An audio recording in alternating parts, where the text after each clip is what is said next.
Welcome to the MarcWes Sports Podcast. Welcome back to the MarcWes Sports Podcast. I'm Marcus Benjamin. He's Wesley Pierre. We give you that real sports talk from a South Florida perspective. You already know.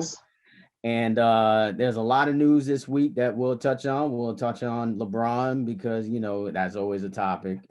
We'll talk about the Heat because we got playoffs coming up. We'll talk about the Panthers already in the playoffs, and we ain't dead yet. And, we'll get into some other lower extremity type of topics as well. You feel me? But first off, we're going to start off with Kwame Brown. Apparently, Kwame Brown. He's been, in social media lately. But tell me a little bit more about that and what's been going on with Kwame Brown. Yeah, to be honest with you, I had seen, social media lighting up, the last 4 days, and it was about Kwame Brown. I'm like, why are they talking about Kwame Brown? He's been out of the league for years, some would consider him a bust. I would. I would, but I won't because, at the end of the day, everybody that Jordan drafted wind up being bust. I think if he would have got drafted on another team, they would have put him in a better situation. Yeah, we know MJ is the greatest of all time. He's the GOAT.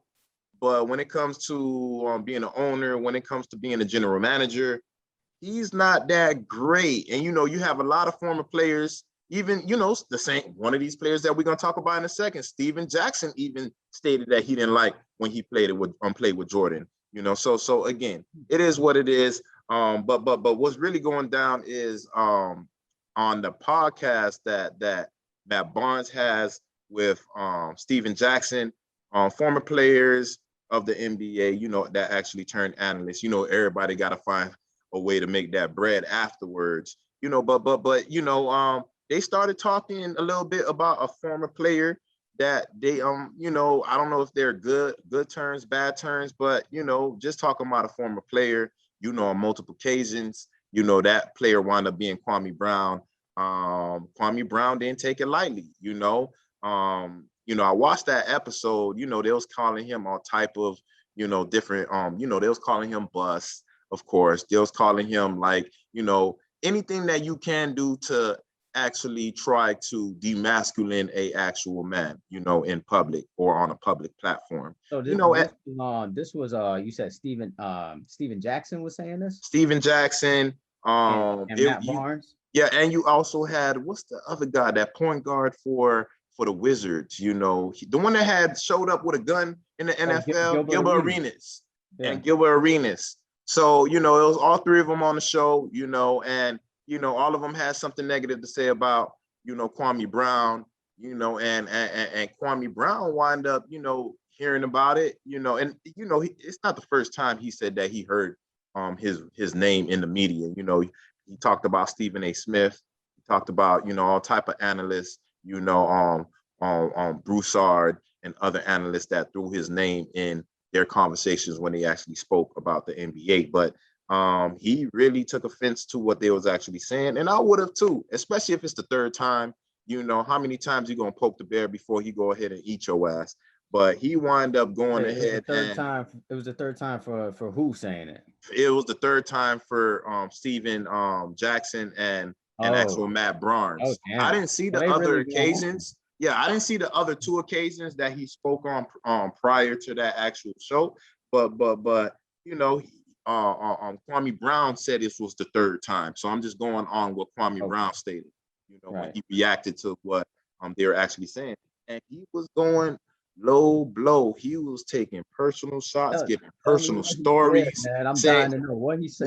He was like, Steven Jackson, you a bitch. You feel me? In the locker room, you know what it is with me. You feel me? Like he was like, you a fake Black Lives Matter activist, someone to be on some positive shit, and then you want to go ahead and be a thug half an hour later. You feel me? He's saying that you was trash. You feel me? He was like, the only reason why people know you is because you wind up running in the stands and punching some white people.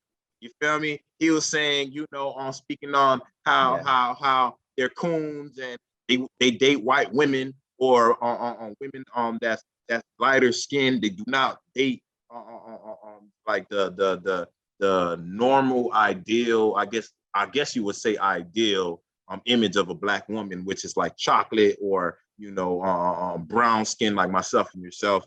But he was going in. It was a lot that he was actually saying. And you need to definitely go ahead and watch it. But like when you watch it, you need to watch it from the Gilbert Arenas podcast that he had with Matt Barnes and Steven Jackson on their platform. Then you're gonna go ahead and double back and go on the reaction Kwame Brown had. And then there was another reaction that Kwame Brown gave him the business. Like, I'm giving you like a little bit that's on the surface. He really went in on them boys, giving Steven Jackson a reason to go ahead and respond, and he's over here, he's talking all type of, he's trying to be PC. He's trying to be politically correct at the same time, trying to be like gangster at the same time, and Kwame Brown, again, my wife don't went ahead and he's like, do you know somebody named Kwame? I'm like, who you talking about? You feel me? I'm like, Kwame Brown? I don't know. She'll say something Henry. I'm like, I don't know nobody named Henry. You feel me? But she was like, Kwame, and then she looked up the video and said Kwame Brown. And there was another video following what Steven Jackson reacted to, and he was going in some more. He was like, yo, like, me. Like, everybody know me. Like, nobody can stop me from doing what I need to do. You feel what I'm saying? Yeah. But the difference is, he was saying that Steven Jackson saying, oh, he ain't no gangster, this, that, and the other, like calling Kwame Brown like he ain't no gangster, he ain't about that life. And Kwame Brown was like, I ain't never said I was a gangster. You feel me? You can't get mad at me for having security around me. But when you have all these people wind up dying in these streets and doing this, that, and the other, you get mad at them because they go ahead and protect themselves because of the bracket that they're in. And you complaining about that. I'm not trying to be a thug. You pretending that you a thug. You feel me? I don't need to pretend nothing. Everybody know what I'm about. From when we was in the locker room together, when you was kissing ass to this other motherfucker, and I don't remember the exact person name because these players been actually retired for a while. And if you weren't somebody that was like a LeBron James or MJ or Dwayne Wade, I'm probably not gonna remember your name like that. So. But again, when you actually watch it, you're gonna definitely go ahead and be like, yo, like, it look like y'all need to fight. And if y'all not gonna fight, it's probably gonna be on some street shit. You feel me? But again, I don't think it should be on some street shit. We're not condoning violence here on the MarcWes Sports Podcast. But at some point, as a man, you're gonna have to go ahead and handle your thing. And if that means physically fighting each other, then cool. But we all know Kwame Brown is a big guy. You feel me? He was a center. You feel me? To be exact. And Steven Jackson was a shooting guard or a small forward when he was actually in the league. So like one is probably 7 foot and one is like 6'2", 6'3". One is like probably like close to 300 pounds and one is like probably like 220. I think I'm gonna have my hands on Kwame Brown. So it is what it is. Hopefully, I think he's a little bit bigger than that. Oh, really? I'm gonna check that because I feel like he was a little bit. I feel like he's like 6'7", something like that. He's still gonna get mudded. Like it's just like you remember when Shaq had threw that blow against Charles Barkley. Like like thank God you ducked. You feel me? It would have been a massacre on the NBA floor. Yeah, he's 6'8" actually. Yeah, see. So that's what I'm saying. It's crazy. But to be honest with you, he actually had thrown shots at Stephen A. Smith. Also, calling him a coon, calling him like he a bitch ass nigga, he ain't no real nigga, all type of shit. And that's why I do agree. You feel me? Because Stephen A., when it ultimately comes down to it, he always give you PC. I remember when Skip Bayless was on the show with him. I kind of liked it, Stephen A. Well, I kind of liked Stephen A. Smith. Not liked it. I kind of liked Stephen A. Smith back at that actual point. And, the Heat were winning at that particular time. And I felt like he was the only one sticking up for LeBron, but now seeing LeBron not here, I just know that you're a rider, period. You feel me? Because when it's time to actually be on some serious note, you're always riding. Now, that's why I like Shannon Sharp.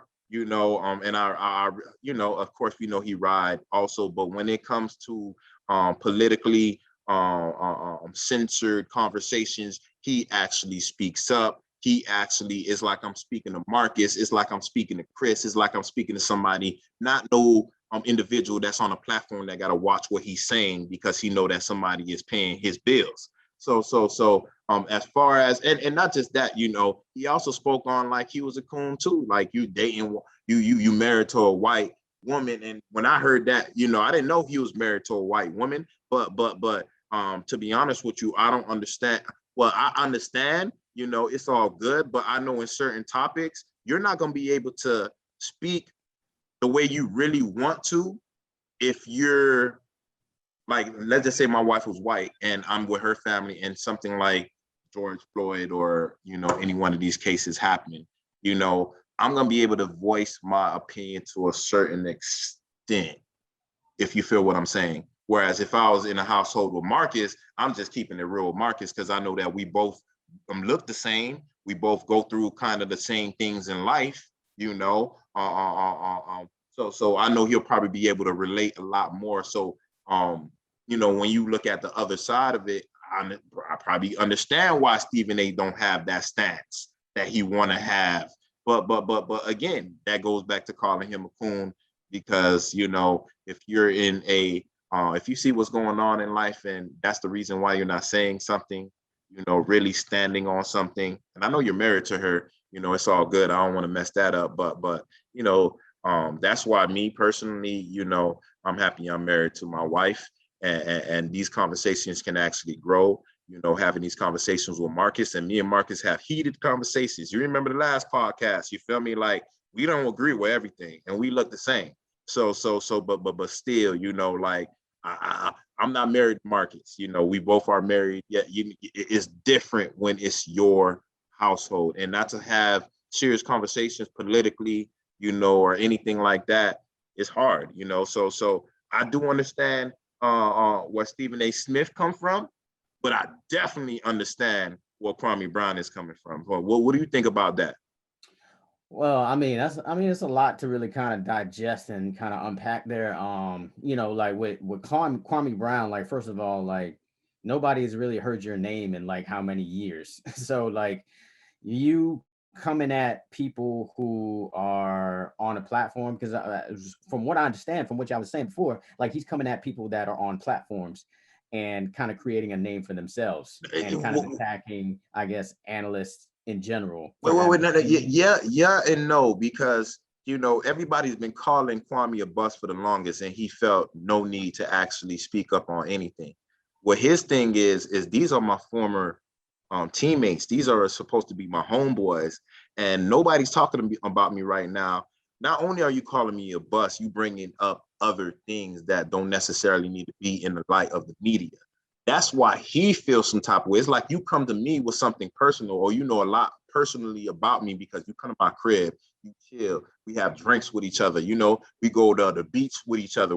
There's a lot of things that you know about me that the public won't know. For you to go on your platform and use me as the person to build your platform up, and you already got a platform with millions of followers, why do you need to throw down your homeboy or someone you had a relationship with, knowing that I've been out of the media light for the longest? Like, why are you attacking me and for the third time? Because they probably wasn't really homeboys like that, Yeah, that's true. And at the same time, it's like if you're on a platform, you have an opinion, we got opinions. Obviously, we have a platform, of course, so to speak, that is, steadily growing, and we're gonna get more people who are gonna have counter opinions on what we say, and it is what it is, because this is all about banter, debate, conversation, perspective.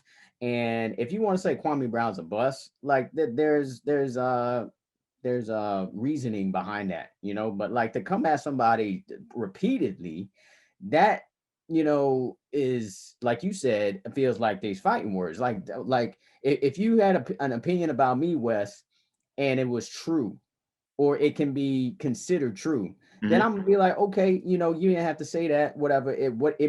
I may feel kind of way about whatever you said about me that was true, that's in a negative way. But if you continue to come at me, then I feel like, okay, so you trying to make this personal. You trying to make this a thing outside of just a platform or me speaking on it. Exactly. So I totally agree with Kwame coming after them. Like, yo, like we understand the point. Like people have been saying I'm a bust for years, I'm pretty sure.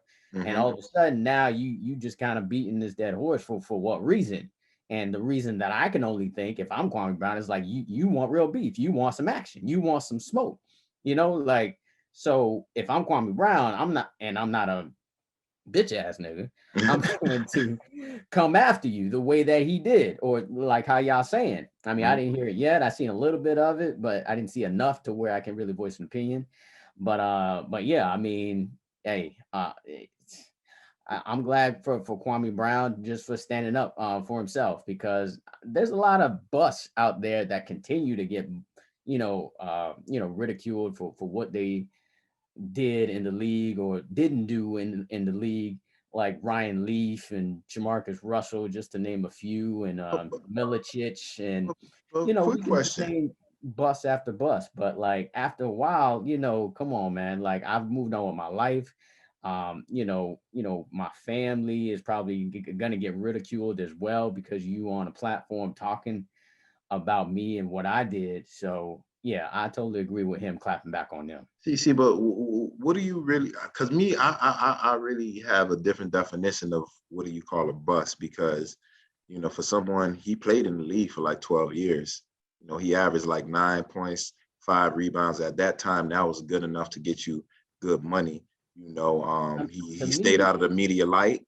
Not only stay out of the media light, he kept his nose clean out of negative situations. We have other people like just making it to the NFL, making it to the NBA.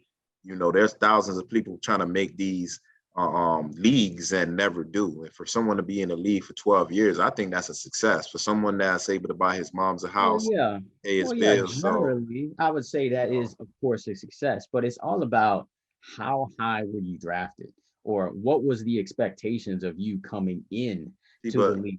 And if those expectations were really high, if you were a number 1 pick, or if you were the number 5 pick, your expectations are super high. And if I'm a think business, about it, Marcus. if I'm a business, I'm already investing this money in you. So Exactly. If I'm investing all of this money in you and you don't turn out to be what I'm investing, then you're basically busting up my investment. And that's why you're called a bust. But think about it. Who drafted him? MJ. How many, come on, man. MJ, everybody call him one of the worst general managers of all time. Is it his fault that you drafted me number 1? Someone else probably would have drafted me in the second round, and MJ's, or the public perception of what you consider great, is probably not his, his goal. His goal probably was like what I was hearing from the actual recording of him. He wanted to make it to the league. He's one of those guys that made it to the league straight out of high school. There's only a few people that made it out of high school. You got KG, you got Kobe, you got LeBron, and a few other names, but again, if you was drafted that high in high school, straight out of high school, you definitely can't be a bust. But again, every team that MJ had was trash, unless he was the one actually playing. If he was general manager, trash. If he's the actual owner, trash. So that's the only reason why I kind of give him a pass. I'm gonna give him a pass. Remember, he played with Kobe. People have something to say about him when he played with Kobe, but look, ultimately Kobe's not like a player like LeBron James. He's not a player like Jimmy Butler. He's one of the greatest, but he had to shoot the ball a lot. And if you got to shoot the ball a lot, then what you think gonna happen? The big guy whose job is to, guard the paint and, get rebounds, and what do you think his job is gonna be? He's not gonna have 20, 30-point games, because those points are allocated to those players that get paid all that money, which is the Kobe Bryants, which is the Shaqs, which is, you feel what I'm saying? So everybody got to take it in a different perspective, but again, like me and Marcus said, how many times you're going to be talking about something before I actually take it personal, and if I know you, I'm pretty sure, I think I had that conversation with you, And if I didn't have that conversation with you, and you know I got that type of temper like that, and you know I'm on that, like you wouldn't even want to talk about it anyway. That's just a topic you don't want to talk about, because don't think that my reaction is going to change because you're on that platform. If you know I'm about that life and I come see you, then don't use that platform to be like, oh, he ain't gonna come see me because everybody see me talking about it. So no. You feel what I'm saying? So again, there's always a line. Again, you know how they say it's a thin line between love and hate. You know, it's a thin line between, you know, something that's just plain Jane and something that you can take seriously, you know, and it's on the eye of the person you're talking to. So, you know, we could take a lot of things personal, and, you know, it probably was not even Marcus or Wes's, like we was not even trying to make each other pissed off or anything like that. But again, 3 times is a charm. Yeah, absolutely. I totally agree with that. We're just going to keep it moving with the NBA topics. We got LeBron James, obviously, in the talk this week because he was in the play-in game with the Lakers. Of course, he plays with the Lakers, playing against the Golden State Warriors. Steph Curry, obviously, the leader of that team. It was a great game. I actually watched most of that game. Okay. It was a great game from start to finish. I feel like Steph Curry and the Warriors kind of gave that game away towards the end. I feel like there was an opportunity for them to win. I feel like they called a really bad call on Draymond Green on a screen. Like it was a regular screen and they just called it because it was Draymond Green. I feel like he's got that label on him, so they're just gonna give him. And it was one possession. It was a one possession game. That one possession, LeBron James did hit the 3. It was a lucky 3 that he hit. It was a great game, but in front of Steph Curry too. Yeah, Steph Curry left him alone because he didn't really think he was going to hit the shot. So by the time he saw that LeBron got there, it was too late. So I mean, but to be honest, the way LeBron was shooting that game was terrible, and he was like 30 feet away. So odds are he was supposed to miss that shot, especially after getting poked in the eye.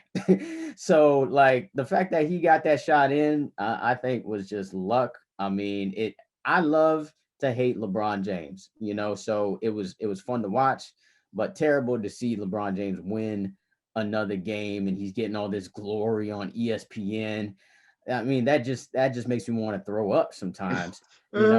All the constant LeBron love, how he's the greatest. Your boy Shannon Sharp is like one of the biggest LeBron fans ever, and that's the only reason I don't like him. He just praising LeBron so much. I'm just like, come on, man. He hit a lucky ass shot, and really the Warriors didn't take advantage of the chances that they made. And then the last play was a dumb play. Like, of course, that they're gonna key in on Steph. You should pass it to somebody else, and then maybe try to pass it to Steph in the 2.1 seconds that was left. It was just a dumb play call. Like, of course, they doubled him, and then the ball just went out of bounds or whatever. It was just terrible the way that game ended. But LeBron James, we bringing this up because this is just an opportunity where his bitch ass has to bring attention to himself, man. Like, I'm sorry for cursing, but like he just has to bring all this attention like to himself. He's such a diva, bro. Like once he gets poked in the eye by like Draymond, and I'm so glad they didn't call no flagrant foul because it was just a regular hard foul. The fact that they were looking at it was pissing me off as well. And the fact that he's on the floor, like all these dramatics, he's like looking. I mean, you've seen all the memes on social media about it. I mean, then he wants to talk about, then he wants to bring out one of my favorite movies. Talking about, oh yeah, I got poked in the eye and I saw 3 baskets. Rocky. I just shot for the one in the middle. Like, Rocky. What? Really? You just gonna steal that line from Rocky? Rocky, those who haven't seen it, is Rocky 4, and he was like, yo, I think there's 3 of them out there. And Paulie was like, oh, just hit the guy in the middle, So he just basically took the line, and it just made me want to throw up even more. I'm tired of the LeBron love that's out there. And I'll let you speak on that, but I also want to talk about what you think that they will do in the playoffs based on what you saw. Okay, well, me personally, I think the Lakers are a shell of themselves right now. Notice that they actually had to take Drummond out of the game because like he couldn't play no defense like at that particular time. You know, that's one of the biggest acquisitions they had this year.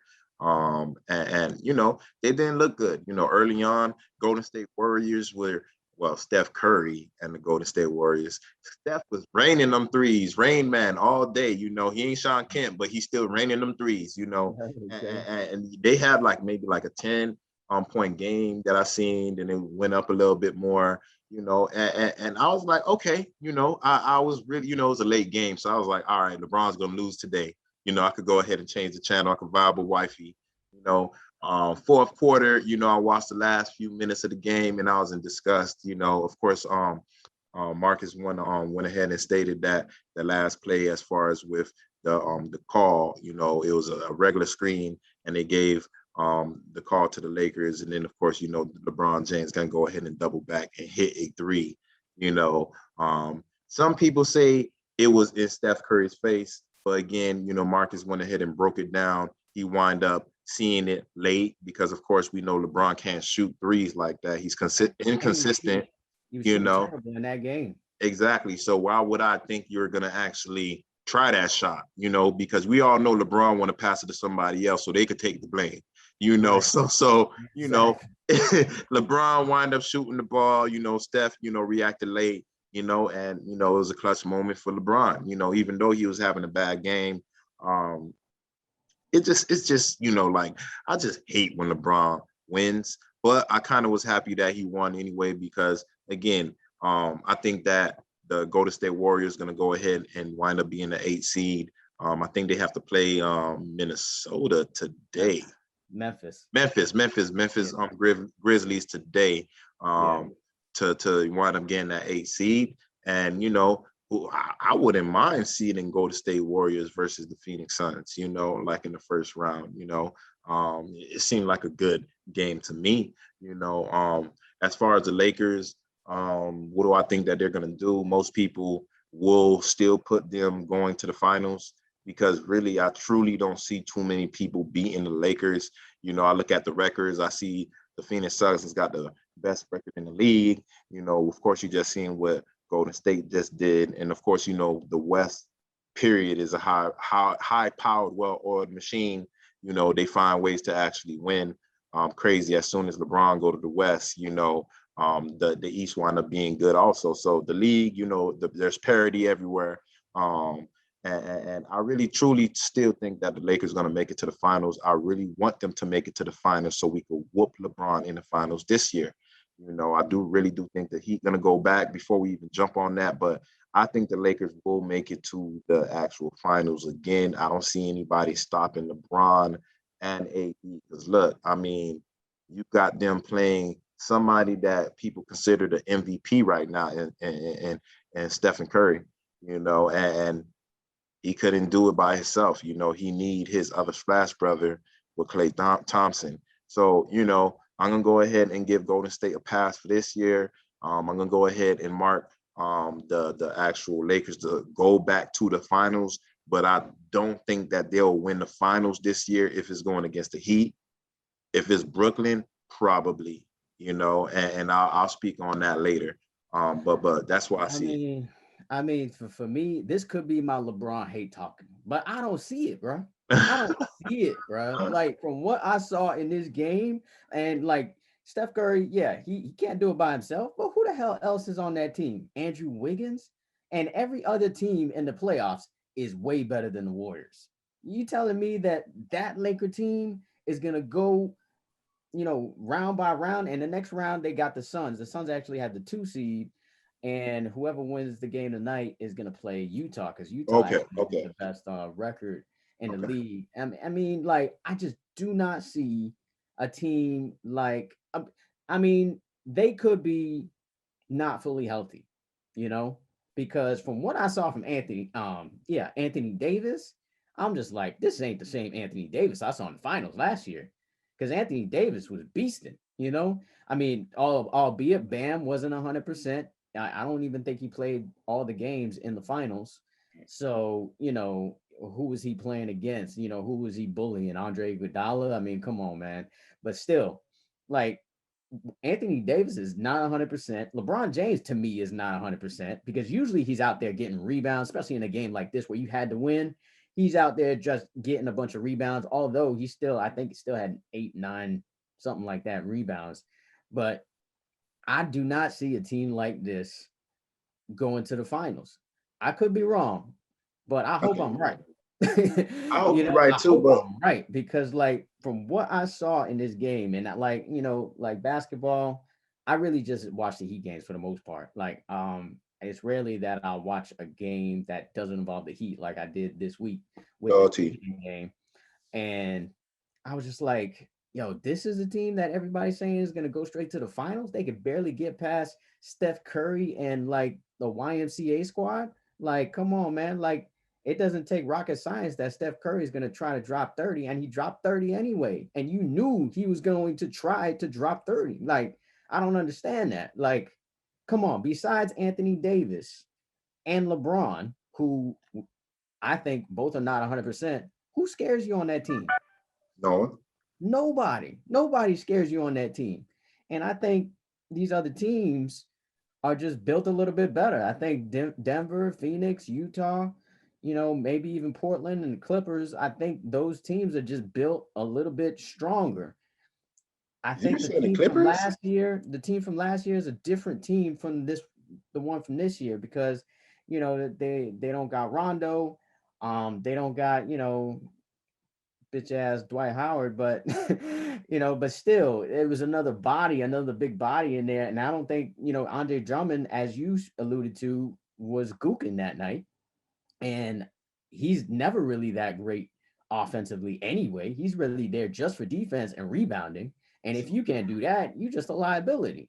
So I don't know. I don't see it. I just don't see it with the Lakers, bro. I feel you majority of the time, but like think about it though. Like it's really on matchups because Stephen Curry, just the plain fact that he can shoot like at the actual logo, him, Damian Lillard, certain players, it just completely messes up the defense. The Lakers are built for half court defense, playoff basketball, and Golden State is built for whatever. Right now they're not built for whatever because Clay is not there. So, that half court game is kind of out, but I just think that it's a matchup that don't play well for the Lakers. But any other team, they're not as high powered of a offense like Stephen Curry. We're not talking about Golden State Warriors. We're talking about Stephen Curry. You know what I'm saying? They don't have Stephen Curry's offense. Someone like him, like it's just like, yo, and we know LeBron can't shoot like that. We know that they're not 100%, but like I could see them still beating the Clippers. I could see them beating the Phoenix Suns. I still feeling that they can beat probably the Utah Jazz. Even not healthy. I do not see it, sir. Come on, you gotta understand, man. They find ways. The Jordan rules, they got the LeBron rules. They're gonna find ways to make. Yeah. I mean, if the fix is in, which the fix is always in, they'll probably find a way to get LeBron's ass back to the finals. But from what I saw, bro, like I just do not see it, and I just hope he does not make it to the finals again, because if he makes it to the finals, I gotta feel like I was like, oh, you can't talk like that, Marcus. But anyways, see, wait. The reason why I don't want you to talk like that is because you see how you're so pessimistic on him going to the finals. He'll use this as, you see, everybody said that we were not gonna win, and then we win. So what would you say? What would you consider? Or would you consider him the GOAT? Would you he got 5 rings now? Like he had nothing. He don't have Dwight, bitch ass. He don't have none of these players. Blah blah blah. He's a shell of himself.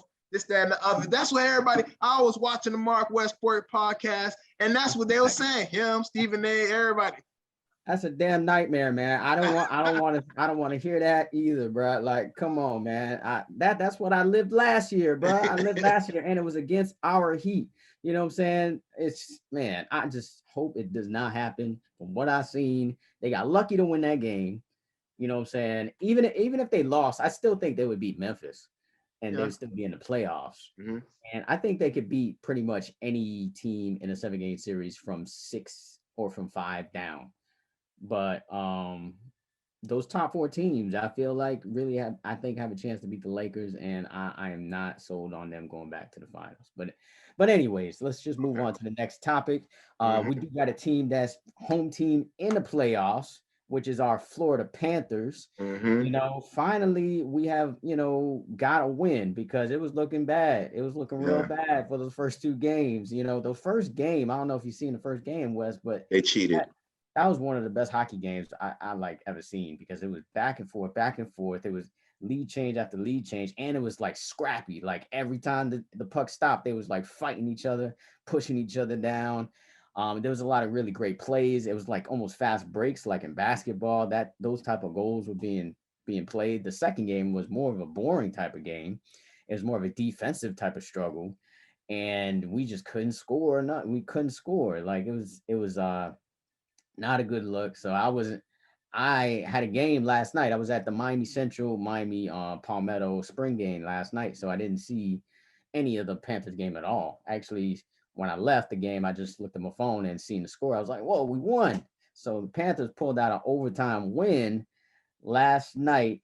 And it was an overtime goal against with a player that's always the scrappy. Every hockey team has one player that's like the enforcer, like, yo, don't mess with us because I will whoop your ass. And it's literally because it's hockey, and he's that guy. He's not really, usually they're not really great scorers. They're really one of those, they're the muscle of your team.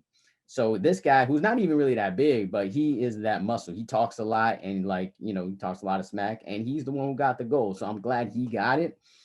And they got life. And like I said before in the podcast, hockey playoffs are so unpredictable. You don't know what's going to happen with every game. Every game is a new animal. Just because we are in Tampa now for last night's game and this game doesn't mean, okay, it's over because we're in Tampa. No, it doesn't matter. They don't even have full capacity crowds anyway.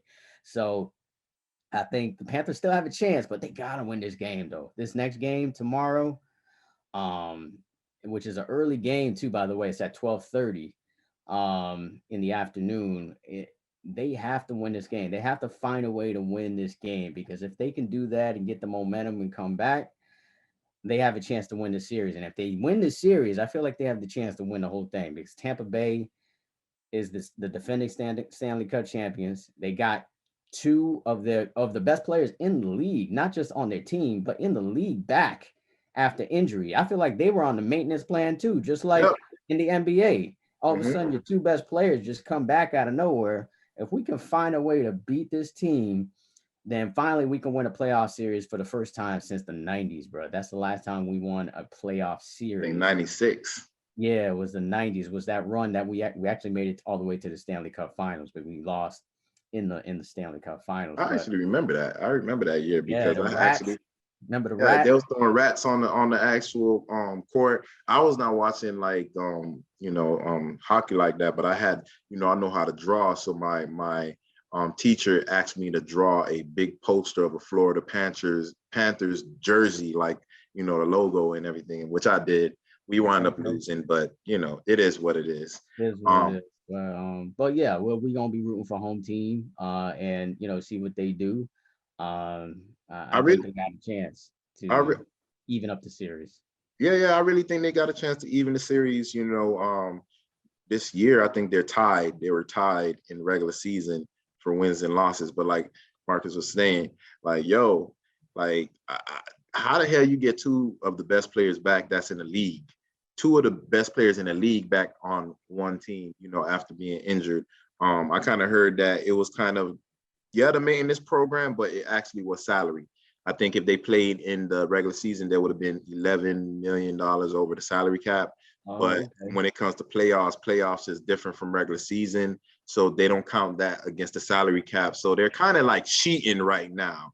You feel what I'm saying? If you really want to be technical, you know what I mean? So that's what I gotta say on that. I don't really watch hockey like that. Of course, I still don't understand the rules.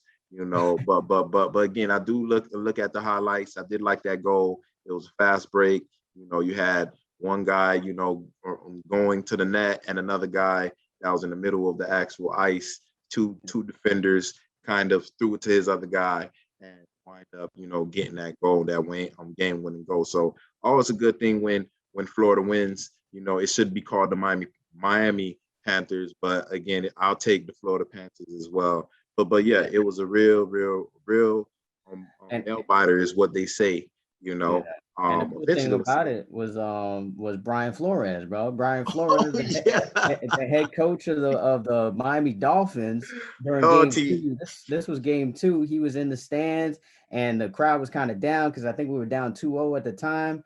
But he stole somebody's towel and was just like, waving up in the air, and the camera got on him, and everybody got all hyped up. I was like, man, this is great because I know I mentioned this before, but the Panthers got a black general manager who was actually a former hockey player himself. You know what I'm saying? And then you got a black head coach who works for also a black general manager in the Dolphins, hyping up a majority arena with white people in there. It was a little bit ironic to kind of see that dynamic all happen. You got a general manager of the team and then a head coach of another team, hyping up a bunch of white people in an arena. It was great to see, and I love that. I love the fact that Brian Flores, once he commits to a city, he commits all in, and I love to see that on TV, which I saw. All I gotta say on that is loyalty. Loyalty all day. So we'll keep some. We just talked about the NFL just for a bit. Let's talk about a little bit about the other news. This is kind of ridiculous news to me, but gotta talk about it anyway. Yeah, we got to talk about it. Is Tim Tebow, man? Tim Tebow is one of those polarizing figures as well. Is once he becomes in the news, it's like fire. It's just like he's always on ESPN. They're always talking about him or whatnot. Now, overall, Tim Tebow is a good guy, from what I know. He's a Christian guy. He married early. He married. He did He married now? I thought I believe he was married for a while. I don't know. I thought he was dating somebody. Wrong on that, but I thought he was married for a while, like way early. Like while he was in college or right after college. Nah, he wasn't married. He wasn't married in college. Nah, he was still a virgin. You remember them talking about that? I was like, how you a virgin? You got all them throwing that sack at you at Florida State. You know how them girls work. Lord, man. He was dedicated to the Lord, and I give him props for that. Definitely. And he did missionary work across seas. So overall, he seems like a good guy, but he's annoying when it comes to him being an analyst. I can't take him in. He's all over the place. He's a total homer. You know what I'm saying? He only roots for the Gators for obvious reasons. And he doesn't put on that analyst hat on. He just has the Gator hat on, which makes him annoying on TV. That's how Emmitt Smith was when he was on TV for a little while. But Tim Tebow is getting another chance at the NFL. This is after, I believe, maybe about 10 years of not being in the league. And when he was in the league, he was trash. Now, for the most part, he did have that 1 year where he did lead the team to a playoff victory, although it was one pass to Demaryius Thomas, and Demaryius Thomas did the rest. You know what I'm saying? He hit one pass. And I think in that game, he might have been like, 7 for 14 or something like that. It was something really low. So after that season, Denver just said, hey, we done with you. We're going to move on to the next player, which ended up being Peyton Manning. And then he gets a chance with the Jets as they put him as an H-back or a fullback, and then they played him at tight end for a little bit in the preseason, and it didn't work out, and they cut him, and he's never been in the NFL since. But he got another shot in baseball.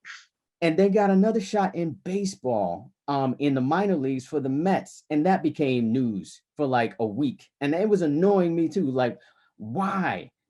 There's a bunch of minor league players that are playing really hard, trying to make themselves trying to get themselves in the major leagues, and you just focusing on this one guy who used to play football. Like it just annoys me. It annoys the hell out of me. And this whole story annoys me because of two reasons. Like, one,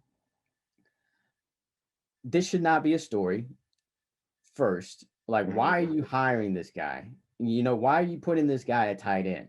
He does not have, like, there's tight ends right now who are trying to get in the league, who have played tight end pretty much their whole life. And then you're going to have this guy come in and replace that guy, who's more than likely probably black. You know what I'm saying? And now, I mean, the business aspect of it makes sense because he's from Jacksonville. Mm-hmm. You know what I'm saying? He went to Nice High School, which is in Jacksonville. He won a state championship in Jacksonville. He's a hometown kid, obviously. He went to Florida, stayed in the state, won 2 championships. So obviously he's popular as hell in North Florida. Everybody who knows anything about football in North Florida knows who Tim Tebow is. So it makes business sense, I guess, for you to have a player like this on your team. But I would rather see him on a staff. Like, if you wanted to be like, operational guy, like somewhere on the staff, or like an assistant Water coach, boy. or water boy, or anything like that, then that would make more sense to me.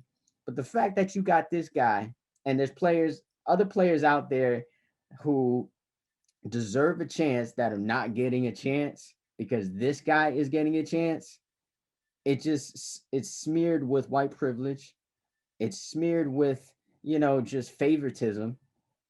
I don't know if you experience favoritism at work, Wes, ever, but I have, and it don't feel good. It don't feel good at all. So obviously there's favoritism because he's with his old head coach that used to coach him at Florida. So there's the ties there, and then there's the ties with Jacksonville, Florida. So obviously that's how he got the job. And it's not fair because that's not how he should get the job. You should get the job based on your tape, based on your work ethic, based on how you trained. But just off of your name and the history is straight garbage, trash, whatever you want to call it, whatever negative words you want to use. And I unfortunately am wishing for him to fail. I'm just gonna say that. I agree with everything that you just stated, Marcus. Like, I can't stand Tebow first and foremost. I like the plain fact that he's a team guy. His work ethic is amazing. He's spiritually there. Like, the guy just got married January 20th of 2020. So his nuts just dropped. He just popped his cherry just recently. You know what I'm saying? So for someone to refrain from eating the apple, if you may say, especially coming from Florida, like Marcus, you just stated, winning a championship twice, being a home guy, going to school here, just everything is just like the Brady Bunch. You know what I mean? Like one of these, like scripted lives that you see. So other than that, he's trash. When it comes to him being a quarterback, he was trash. When it comes to him being that fullback, halfback, and tight end, when they give him that chance in New York, trash. So again, we all know it's the white privilege. Not just the white privilege, but I'm being familiar with a particular guy. We all know that the head coach, he actually coached Tim Tebow. There's a lot of guys that he coached and he brought him back out of all people. And there's a lot of people that's better than Tim Tebow that I know for a fact. I don't even look at the numbers. I could just go on the eye test, and you chose to go with him. So I think it's something other than that. We do know that the head coach, he's a spiritual guy also. You know what I'm saying? Like, think about it. Like, the head coach is spiritual. His wife is spiritual. Tim Tebow is spiritual. Now, Tim Tebow walked the walk and talked the talk. I don't know about the head coach. because there's a lot of different stories about him, as far as with the not informing the police that one of your friends is domestically beating his wife or girlfriend, and you're gonna say you didn't know. My wife know, I didn't know. Really? Like, come on now. It's just like being the biggest kingpin in the world and your wife don't know anything. Like, what do you think she is? A flamingo with her head in the dirt? Like, you are tripping. So again, it is what it is. The only reason I'm kind of rooting for this team is because Jacksonville been trash for the longest, and they play for Florida. I'm a homer. I hate Tom Brady. I hate Jacksonville. I hate, Tampa Bay. But, if the Dolphins is not in the playoffs, if Dolphins is not in contention to anything and you're in the playoffs or you're in the Super Bowl, I'm going to root for you to win so we can keep championship here in Florida, even though it's not Miami, Florida. Keep it down here in the Gunshine State, and we'll definitely, appreciate that. But it is what it is. White privilege at its finest. You got Colin Kaepernick that's still yet to even be given a real shot. Some people are gonna be like, well, they gave him a shot and he walked out on them. Y'all didn't understand the circumstances, and any other guy would have walked out in that situation, because you're put in a situation to fail, not to succeed. You got, you had the Chad Ochocinco's, you had the Terrell Owens, you have all type of different players. You got Ray Rice. Now again, we do know that these some of these players have big mouths. We do know some of these players did have stories in for domestic violence, but the wife stayed. So if the wife could forgive him, then the world should be able to forgive him. That's how I look at it. And I don't understand how someone that's been away from the league for like 9 to 10 years, is still getting a shot. That's crazy. It's just like, Jordan deciding to come back and play right now because he's Jordan. Like, really? Like, no, it doesn't even make any sense. But hey, it is what it is. That's just one of the things that you got to deal with, being like me and Marcus or anybody else that look like us. That's what you got to deal with when you're a woman in this world, when men get paid more than you, and you probably could do the job better. It's just what it is. Life ain't fair. I could care less, because it's not going to affect my life if he's in the league or if he's not in the league. If anything, it makes them worse. And if the Dolphins play them, then that's just another victory. I'm not going to need to worry about Tim Tebow as a tight end. Like, hey, let's double somebody else, because it's like, you're worried about him. I really do think that they're going to probably use him like in a wildcat form, though, some way. They're going to have different gadgets, different trick plays, where he's gonna get murdered, bro. Yeah, I think so too. He's gonna get murdered. I think so too. But I really do think, just like Tua, you got so much people on you saying negative things about you. He's one of these guys that's gonna be the gym rat. He's gonna be the one that's watching film. And now again, remember, his IQ as a football player was never in question. It's his arm. So being a player, like, if he know where to be at the right time, then like, come on, man, it's not that hard to catch the ball. You know what I'm saying? Apparently it is for him, because the one pass that he was thrown to in the preseason hit him in the face. I don't know if you remember that, Wes, but the one pass that he was thrown to hit him dead in the face. But you got to think about it, though. You got to think about, what team was it? The Jets. Like, everybody know everything about the Jets is that aura. Like, you'll go and play for the Jets, and Marcus could have been a 5-star player in Miami his whole life. And then he went to Alabama and played, and you went to the Jets, and then this is not Marcus no more. You feel me? He's not the same person, so that I'm gonna give him a pass. You feel me? It's the Jets. Like, come on, man. Like, I guess. But yeah, a bunch of tight ends is getting snubbed, which is basically the situation. And another person from our home team that got snubbed is our boy Bam, bro. Like Bam, I understand, like, if you don't want to give him the defensive player of the year, because statistically, I looked at the stats, and these awards are mostly like stats awards. They just look at the stats. They're like, okay, well, this guy has the most blocks, so we'll give it to him. So they gave it to Rudy Gobert again, right? Did they give it to Rudy Gobert? I think they still. I think they gave it to him, or there's finalists for top three. I think Rudy Gobert. You got. Oh, so they didn't even give it out yet. Yeah, you got Ben Simmons, Rudy Gobert, and Ben Simmons. one other guy. Anyway, I think Draymond Green. I'm not sure. I don't know. Okay, well, whatever. But yeah, like the fact that if you don't want to put him in the finalists, okay, I can accept that. But to not put him on defensive first team, second team, like third team, do they have a third team? If they had a third team, they didn't put him on him. And if they did that to him, like, come on, man, like, dude is a beast, bro. Like, as far as what he does on the floor, he has a niche, and his jump shot has improved drastically. We're not talking about jump shots when we come to talking to defense, but we're just talking about his overall game that has improved this season.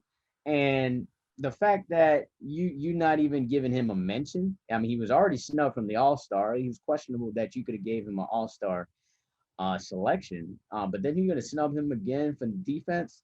I mean, I like it. I mean, I don't like it, but at the same time, I like it because it gives him motivation now. Thank you. Like he's gonna be hungry in these playoffs now. We're like, oh, you're not gonna recognize how good I am. I'm gonna show you. You gonna know who Bam is. You gonna know how to pronounce Adebayo. You're gonna know how to pronounce that because for him to get snubbed is just ridiculous. But I like the fact that this is gonna motivate our boy Bam to dominate in these playoffs. And there's no better matchup for him than to be against Giannis. You know, like if you could show up Giannis, you know, and maybe Giannis was the other guy on the defensive team that they put on instead of him. And if that's so, that's even more motivation for Bam. So yeah, man, they did my dog wrong, and hopefully that's going to be motivation for him to tear it up in these playoffs. Yeah, exactly. I really do think that's motivation. Again, like Marcus just stated, like, yo, I'm happy that happened. One, because I'm cynical and I'm like, yo, I don't want him to use that in future contracts because, when people start, getting all these accolades, they wind up wanting a little bit more money. I know we just signed him to like a 4-year deal, but this is the second year to that contract. So, 2 more years after that, then he's gonna be like, look, I was the defensive player of the year. I wind up getting that shot that West and everybody else is talking shit about. You feel me? So I do understand that why they didn't leave him because normally people that's not in the top 4 or teams that people don't really consider like one of the best teams. Again, remember, Miami Heat is one of the best teams, but we don't get that treatment. Never. At all. At all. I'm glad you mentioned that. And I'm just gonna say this and then I'll let you finish. Go ahead. But did you hear how much they was like, well, first of all, Charles Barkley was saying that, I don't think there's any team outside of the top 3 teams in the East that will contend at all. The top 3 teams are on another level. And then I got a boy who he got that almost like that plug that we got on the cable, but with some different individuals. And he was watching he always watches the opposite broadcast just to see what kind of crap they talking. And it was against Philly when it was one of those last games against Philly, and the Philly announcers was like, oh, I can't believe that we're down this big to a mediocre team. I was like, what? Did they forget that we was in the NBA finals last season? I just don't understand that. So the Lakers get a pass, right? The Lakers get a pass. They had to play in the play-in game. So they did worse than us as far as the regular season, right? Mm-hmm. But everybody, including West, saying they're going to go to the NBA finals. But the media is not giving us the same treatment. And I don't understand why, but at the same time, I do understand why. But I know, I understand why. They hate our beaches. They hate our weather. They hate they hate everything about Miami. So, like, again, like you got all these people. Again, when you this is another topic, but when you control the media, control how dumb people think, the mass dumb people like myself and Marcus that can go ahead and watch a game and dissect the game and be like, yeah, we lost, but it was a good loss, compared to somebody like, oh, we're trash, we're mediocre. Like, yo, do you remember what we did last year? How many rings your team got? How many rings our team got? It's just certain things like that annoys me. But again, coming from Miami, what it is. It's motivation for myself. It's motivation for Marcus. And I know it's definitely motivation for the Heat. Like I've been saying before, Westradamus, the Heat was not worried about anything. They was positioning themselves to play a particular particular team, and why not start off with the Milwaukee Bucks first? Crazy about it, like Jimmy Buckets or playoff Jimmy said that he's ready for playoffs. And then you have Giannis on the contrary, not as confident. Y'all could go ahead and watch it. I'm not gonna say exactly what he said, but I'm just gonna give it to you. Like he basically saying like, yo, I'm not sure if we're gonna win.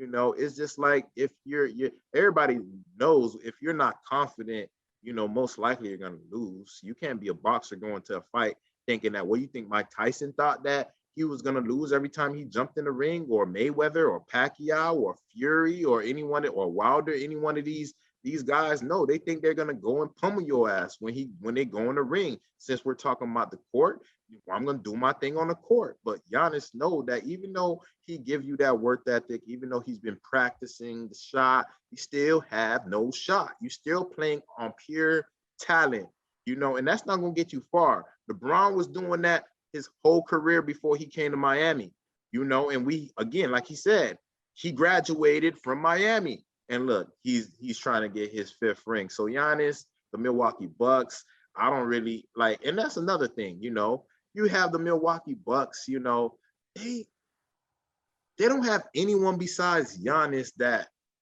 names rings. The name doesn't ring, like, so just the plain fact that the name doesn't ring and all I know is Giannis, and I know he's trash. Remember, I told you he's trash. I said that last year, Again, I said like, yo, he can't shoot. Let's make him shoot the ball all day, shoot the threes, shoot the long jumper. We're going to go ahead and rebound the ball, Bam Adebayo, and then now we got Dedmon, and we're going to go ahead and fast break, and we're going to go ahead and score on the other hand. So again, it is what it is. I agree. You got the Miami Heat right now about to play the Milwaukee Bucks this Saturday, tomorrow to be exact, and I think it's an early game. Another early game, 2 p.m. So right after the hockey game is probably going to be somewhat ending, and then the Heat game starts. Perfect if you live in Miami. So again, it just shows you again how they disrespect us again. You got the Milwaukee Bucks, you got the Miami Heat, basically a rematch of last year's bubble, and we can't even make it to prime time game. That shows you how they feel about Giannis. Even if they don't like Miami, it shows you how they feel about Giannis, and they're always showing you what they feel about Miami. So just the plain fact, but hey, it is what it is. We don't mind, we don't mind waking up and going to Milwaukee and handling our business, taking game 1, putting more insecurities in Giannis head, and watch Marcus after we mop him. Giannis going to be requesting the trade. I totally agree with that. I wouldn't go that far and say he's trash. Now, what I will say about him and the team is that they're soft. They're a soft team.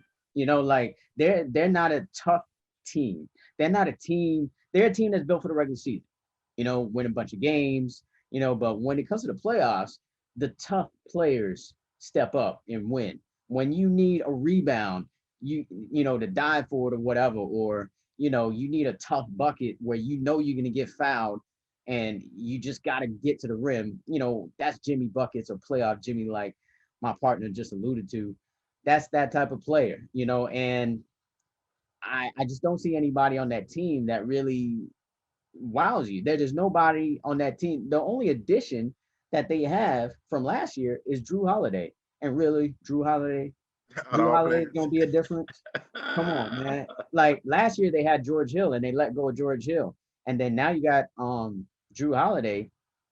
That's supposed to be I mean, it's like a slight upgrade, but it's just a slight upgrade. You Another know, throwaway that's player. not yeah, it's not a difference maker. You think that's somebody that's gonna compete? I mean, I take our two young players, Kendrick Nunn, over Drew Holiday and Tyler Hero over Drew Holiday. I'd even take Duncan Robinson over or Drew Holiday. Come on, man. Like those three players right there are miles ahead to me than Drew Holiday. And Drew Holiday's been in the league for years, for probably more years than all of those players combined.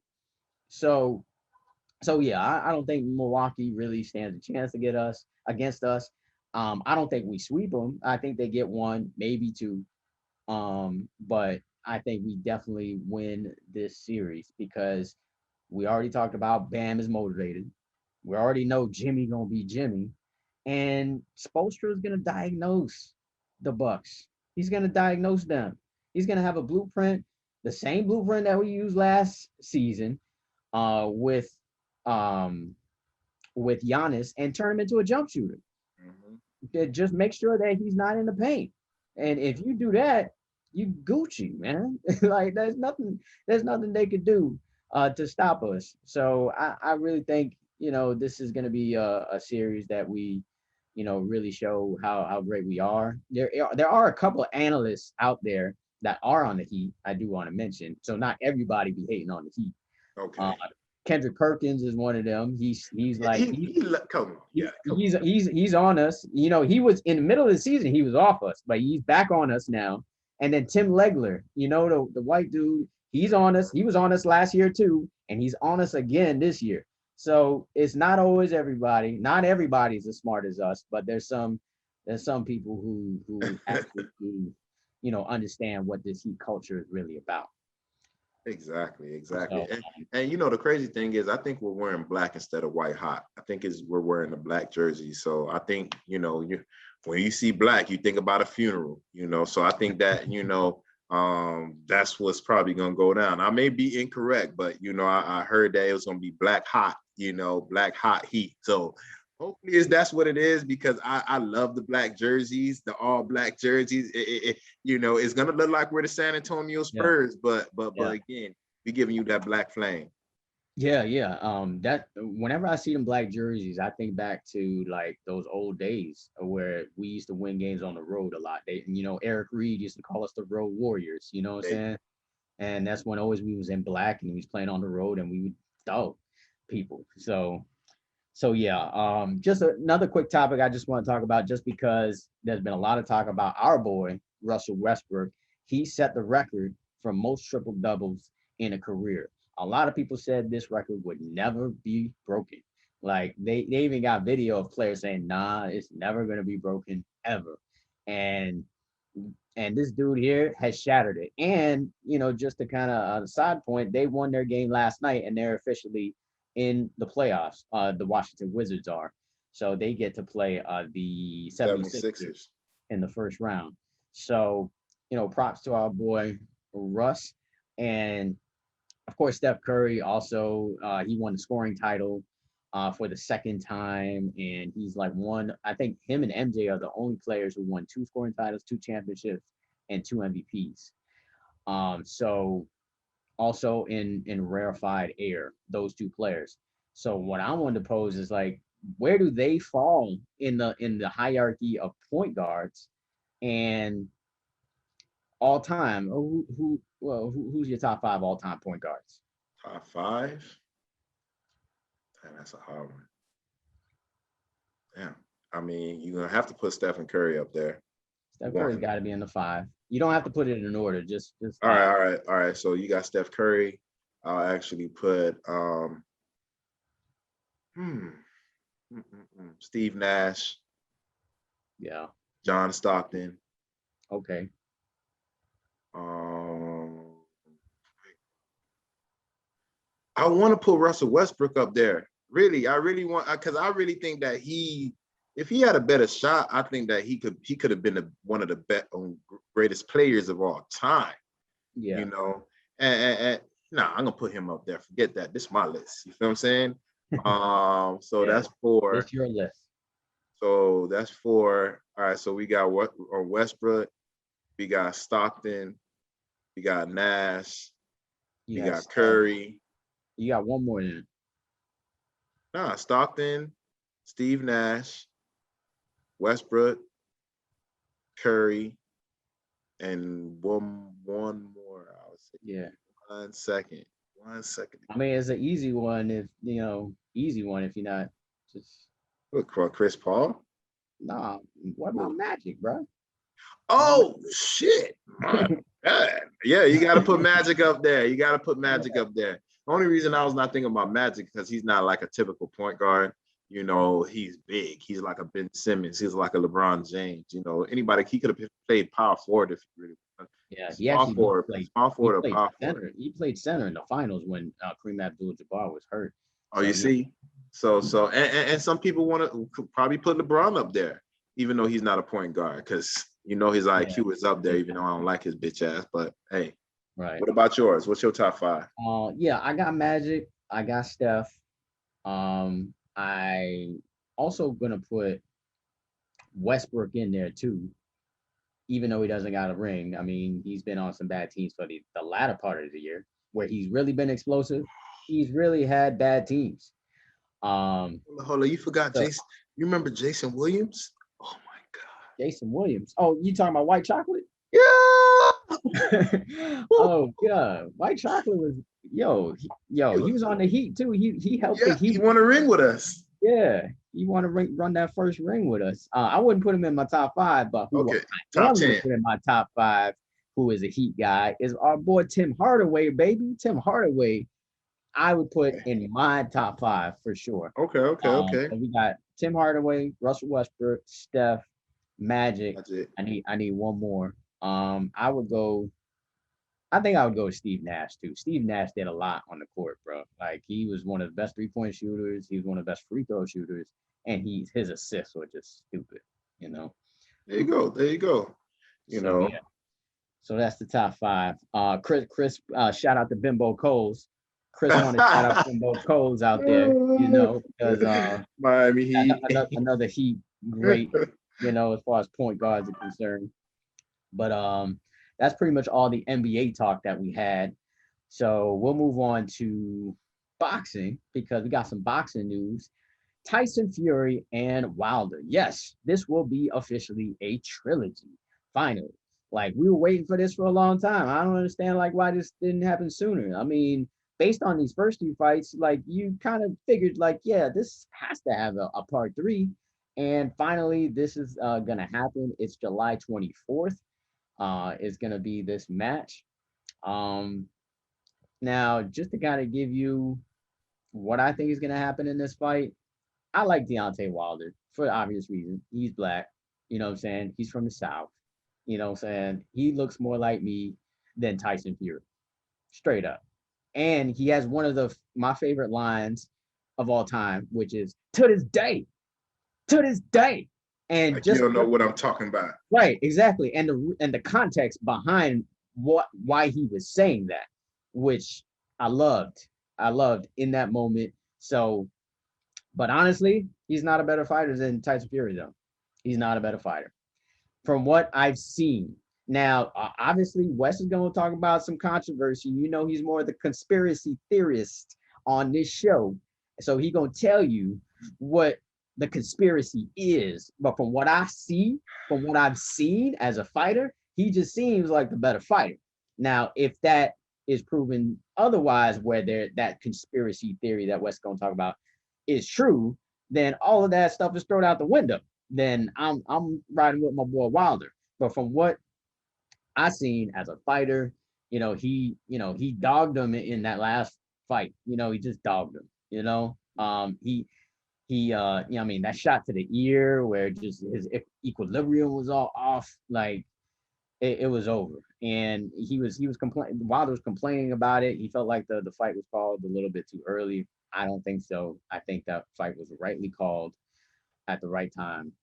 The first one was, I think, people are going to say that Fury won that fight too, but to me, I feel like, Buddy got knocked down twice. And to me, like, since he got knocked down twice and they gave it to Wilder, right? In that first one. Mm-hmm. Yeah, they gave it to Wilder. And I am okay with that. I was okay with that. Now, if they gave it to Fury, I would probably be okay with that too. But since they gave it to him, they gave it to him and he got the W. So yeah, as a fighter, I think Tyson Fury is a better fighter. Just pound for pound. But why was he ducking the fight though? Like that's the question. And we'll see what happens in the trilogy. But if I had to put some money on it, which I will not put money on this fight, I don't put money on boxing fights anyway because most of the time they fixed. Okay. But or sometimes the best fighter doesn't even win. It goes to a decision and it goes to a draw for some terrible reason. But I think Tyson Fury finds a way to win.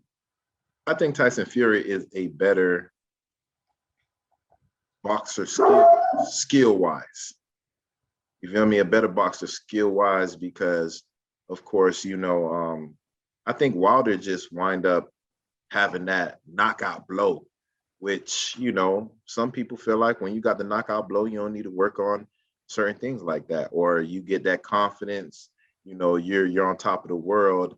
You feel like you're the greatest and, you still got some things that you need to work on. I think really that's what happened to Wilder.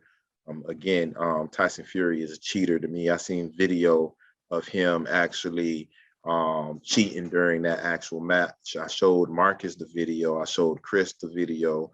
It's not just me saying it. I showed the video, and, basically you had Fury actually, his glove was not fully on basically. So basically where your fist would be, where your wrist would be is where his fist was.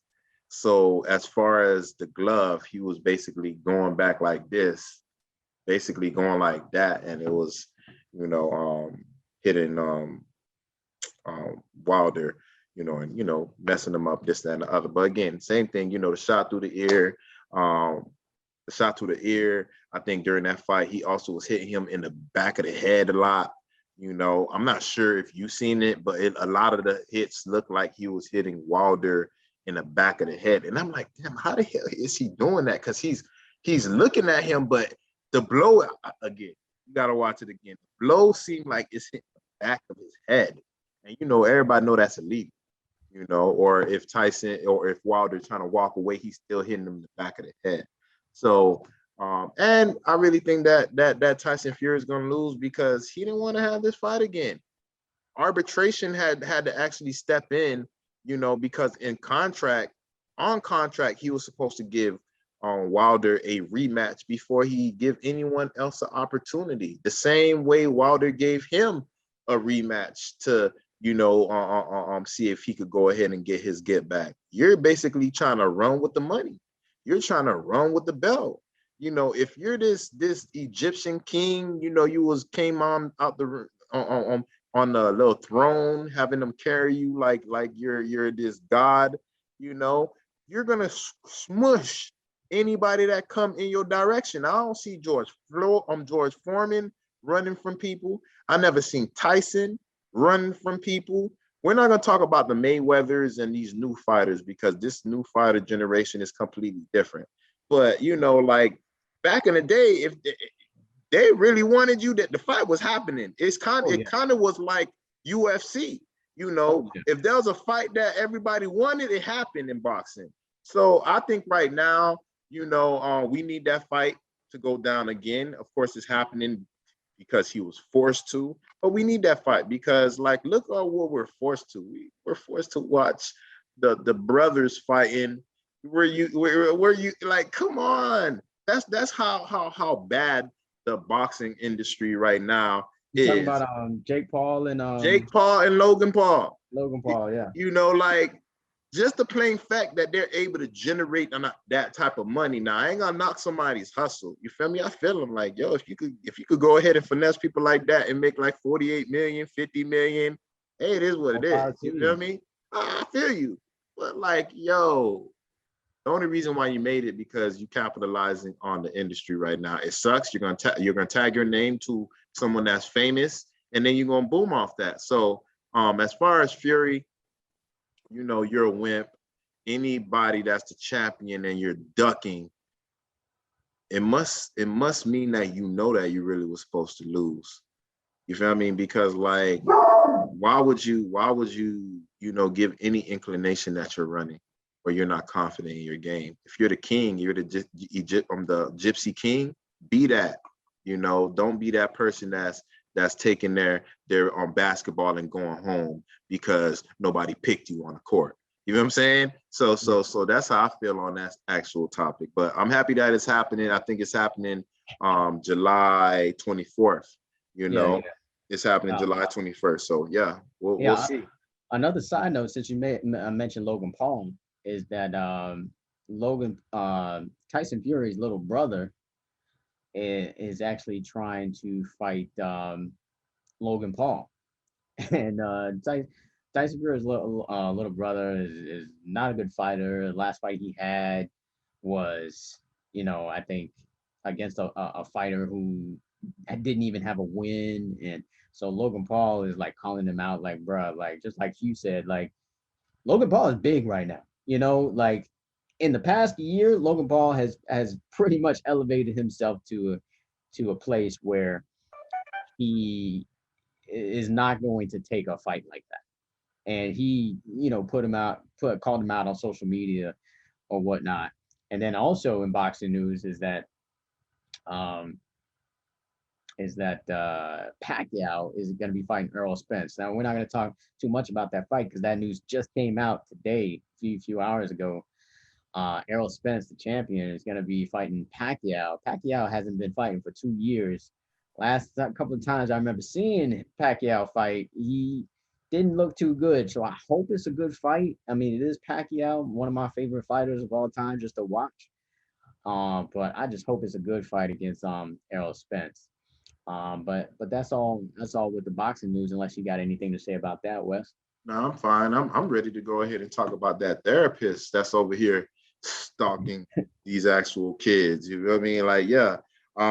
It's crazy, guys, but we have a massage therapist, doing her own supposedly taking matters into our own hands. Yeah, into literally, you feel me? Literally, what these young players, these young college football players, their lower extremities, I mean, the crazy thing about it is just the way that story came out, and they, I read the story. They had interviewed coaches, they interviewed like 100 players, and you have a lot of them denying it, which I, understand, why would they go ahead and say, oh, we did this, that, and the other? Like, no, that's not happening. That's, especially when you don't have the FBI and other agencies, forcing you to tell the truth. If you're asking me, I'm going to deny it, But again, and why would you mess up something that you feel is good? I get to smash and you give me a massage. That's all I need to do, but again, you got this massage therapist, she's giving favors, and the favors is I'll give you a massage if I could get that B. You feel me? Basically, that's what it is. Long story short. But the other thing about it though is that she was actually charging them too. That's the other part of it. Yeah, I read into it a little bit more. I always try to get two stories. Like I'll get one article and I get another article, and this other one was saying that she would do the massage and then she would offer like, hey, I could give you a little bit more if you give me some dollars on the side. So she was charging them. That sounds familiar, kid. Who that sound like right now? So she was not only getting the D, but she was getting, bread off of it too, so she was kind of forcing her way, to make herself a little side hustle, So that, I had to mention that because that's the other part of this story that's like crazy. I'm surprised this is not like a huge story. Nah, because it's not a huge story because we got Deshaun Watson in the story right now. And if a massage therapist come out and have this angle, then those 20 women that came out, they're going to be like, so what are you? How are you different from this girl? You saying that you got raped? She could have clearly said she got raped, and then those players would have been in trouble. But she kept it 1K. She kept it real. She like, yo, you feel me? Like, I don't mind being a little prostitute, because that's what you call someone that give sexual favors or anything, money or dinner or anything like that, you know. So she was a massage therapist / prostitute, you know, and you know, she hey, I'm not gonna knock nobody hustle. What I am gonna knock is those people that's your hustle, and then now you're, you know, these college players, you know, wind up, let's just say, make it to the league, sign multi-million contracts, and then now 5 years later, you know, you're like, oh, he raped me. Well, really, you was doing what you was doing. I was paying for the pussy, which is cool, you know. It's not legal, but people do it all the time. In some states, it in is some legal. states, you know, we got Las Vegas and other states, you know, with brothels and certain things like that. I remember Lebron Odom, he actually overdosed in one of these brothels, you know. But again, you know, it just shows you there's always two sides, you know. And you know, with her, I don't think she should go to jail. You know, they told her that she had to give up her license as a massage therapist, you know. She actually gave it up herself. When they started investigating her, she basically admitted guilt, like, yeah, I was doing it. And they were like, oh, well, you're gonna have to well, she volunteered to give up her license because they were gonna suspend it and then go through an investigation and whatnot. And she was like, you know what? It is what it is, you know. And you know, and that's the thing where I say it's not fair, because Deshaun Watson said, yeah, I paid for the sack, but you know, you got all this hoopla surrounding him. So exactly, you know, exactly, man. That's why rape cases and cases with consensual sex is just, there's always going to be a gray area. Unfortunately, some women, they are taken advantage of, but at the same time, there are women taking advantage of the system as well. Exactly. And y'all women that are getting victimized or something like that, y'all need to speak up for those people that's lying. Those people that lying, because they're trying to get the same sympathy and same as you when you really went through it. They shouldn't be none of the benefits of or none of the sorrow or none of the sympathy that comes behind someone getting physically abused, mentally abused, raped, or anything like that. Those people that's lying, those people that's really is happening to, you need to speak up against these people so these people can shut the hell up. Yeah, I totally agree. So to reiterate the story, if you haven't heard it, a 41-year-old massage therapist, Cougar Brown, was with the Ohio State football team and was doing her job as a massage. And like I said, she was doing these sexual favors for money, forcing these players to pay her for sexual favors. So it's a story that for some reason is not as big as it should be. But yeah, it just shows that there is two sides to a story, and it's not always, you know, a guy like Deshaun Watson who's being pegged as the villain right now. And there's always another side where there's an intention on the other side, or there's an agenda for the other side. I'm not saying that's the case with every case. Obviously, all cases are different, but some cases, this is the case, like this one. So it's unfortunate for them kids. Well, not unfortunate. I mean, like, they was getting the business, you know, themselves, you know. So it's not unfortunate for them, but yeah, it's just an interesting story. But yeah, we're gonna wrap up this sports podcast. But before we do, I just report. Give you the Benjamin report and kind of just talk about where I've been in the past week. It's been a very busy week for me. Just checking out these teams that I haven't seen since, you know, last season, the spring football games. So I've been out there on the high school gridiron, and I've seen some teams, I've seen some players. A lot of players have jumped out to me as far as like how good they are. one of which is like, I'm not gonna say his name because his name is hard to say. It's like Jai Ayu. I'm not even gonna say it, but they call him G7. Okay, that's his nickname. Sounds like Haitian, a good name. obviously. Haitian, obviously, his last name is Celestine. But he's a player that deserves some notoriety. So if anybody who is, listening to this podcast, he plays for Miami Palmetto. The only thing is that he's a little bit undersized at the corner, but this kid hits so hard, bro. Like every time I seen this kid play, he puts someone on his back pretty hard. He's only about 5'10", and I'm probably giving him credit for that, but still, he's in his senior year, and these kids, they grow a lot in a senior year, and then even after. So he's a player who doesn't have any major offers right now, but deserves some major offers. I seen him last night against Miami Central. Miami Central, obviously one of the best teams in the state, and he was the best player on the field for Miami Palmetto. So just want to make sure he gets some notoriety. G7 hashtag Benjamin Report for any more information on that. Also, I want to talk about the Canes targets. Wesley the Saint, I talked about him before because he's got your namesake, Wes, but he is a player that is absolutely dominant. I think he can play inside as middle linebacker. He can play outside linebacker. I think he's trending towards the Hurricanes. I think Florida State is falling off. It was Florida State and Miami for a while for him, but I think it's all about the U now. The recruiting restrictions are finally going to come off in June, so they're finally going to get kids on campus. And there's this big barbecue that Miami's going to have, and it's also going to have a camp as well. And then Paradise Camp, where all of the former legends come back and meet these kids, is happening at the end of the month. So for a class that doesn't have any commits right now, by the way, I just want people to know that Miami Hurricanes don't have anybody committed to the 2022 class. There's going to be a bunch of kids, and it's the case for a lot of other teams as well. Just because you haven't had the contact, and you're going to have the contact in the summer, so you might as well wait, meet the kids, really, establish that relationship to see if you want this kid on your team.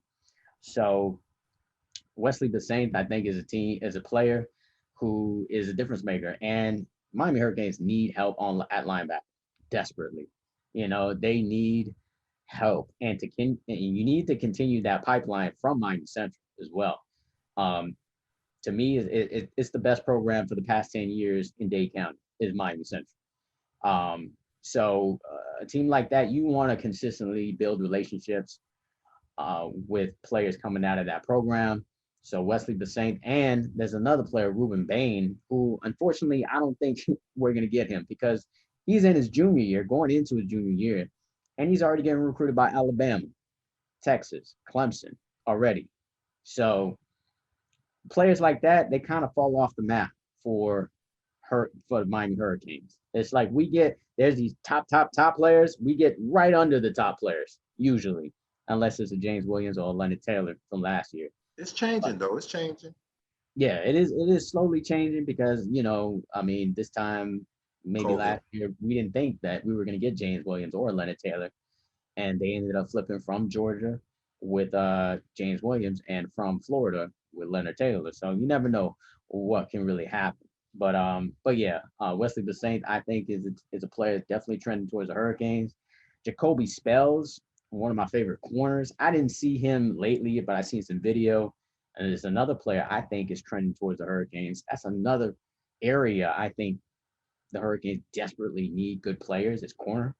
And he's one of the best lockdown corners in South Florida. Unfortunately, you're probably not going to get an Earl Little Jr., who his dad, who actually know personally, played for the U, and his son is likely going to LSU or Alabama. So unfortunately, you're not going to get that player from American Heritage, but Jacoby Spells, he's just as good. He played a whole year at wide receiver, so you already know he has got ball skills. But he's got a great size, great build. He's a physical corner. He jams you up on the line, and he's just what the Hurricanes would need. And I hope from a Hurricanes fan perspective that they get Jacoby Spells. I do want to talk about the best quarterback, I think, in South Florida, or maybe at least top three, is Keon Jenkins, the quarterback from Miami Central. Now, the thing about Miami quarterbacks is that they're usually small. They're usually undersized. They usually play really well, make great decisions, can throw it really deep or whatever. And he's one of those players, but he's a little bit undersized, so he's not being recruited right now. Although he's still a junior. So he's got this year coming up, and then he's got the following year. So, but that's a player that I think just making the right decision. He's a lefty too, and he throws really good balls. Like last night was windy. It was abnormally really windy last night for some reason, and he was still getting the ball to these players like down the field and at the sideline. I did get a chance to. He threw a touchdown pass to a 23 commit to Miami, Lamar Seymour, who is actually the brother of uh, of Lawrence Seymour, the offensive guard that committed. And it's going to be on campus, or it's probably on campus now. But yeah, the other big news for me this week is that Miami Northwestern is down. To me, they're not a top 10 team. They're not a top 10 team in South Florida, which is kind of sad because they're one of these storied programs in South Florida, but they don't have what it takes, I don't think, to make a championship run. And it's not really because of the offense, it's really because of their defense. Because a team like Dade Christian is a small private school, was contending with them. They contended with them. So, you know, uh, I hate to say this, but the head coach might be going somewhere else at the end of the season if they don't make a drastic turnaround with this team. So Miami Northwestern, they are on the downturn. Gulliver is trending up. I mean, they got some players over there. Gulliver, Carson Haggard, DeCarlo Donaldson, who was a big tight end. He was actually a linebacker converted to tight end. And then Jalen Brown, who's one of the fastest players as a receiver. He's also young too, incoming junior.